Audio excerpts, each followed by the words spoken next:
So it's called Another Earth, and it's all about this discovery of a duplicate Earth. It's breaking the recipe. It's giving you something unexpected, and I love. With this film, we take a high concept, which is very common for Hollywood movies. Big high concept, duplicate Earth. You might expect something, but we approach it from an outsider's perspective. So instead of being on the rocket ships blasting and nuking this other Earth, what would it be like to tell the story of a human drama with that as a backdrop?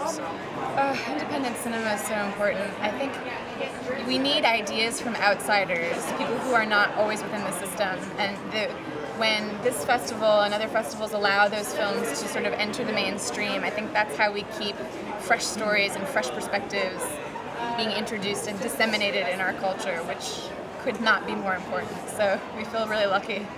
For me, I love reality with a twist, especially if that twist, in this case science fiction, allows for a metaphor, for us to understand something greater about the human condition, perhaps. And so we were meditating on this idea of like, what would it be like to meet yourself? If you could sit down at a table across from yourself, what would you feel?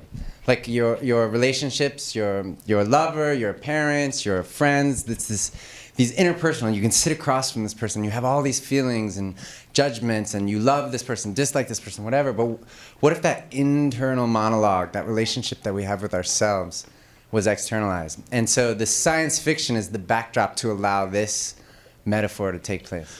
My focus, having seen the film, you understand this, was primarily in my relationship with Britt, and it was clear to me that the concept had been made clear, or was going to be clear to the audience. And my concern as an actor was that we not be swamped, or the relationship not be swamped by that concept. And it happened to be, and that it was a science fiction movie that happened to have this relationship on the side. I think the only thing I would add to that is I think Mike, as a director, in terms of performance, is very obsessed with authenticity.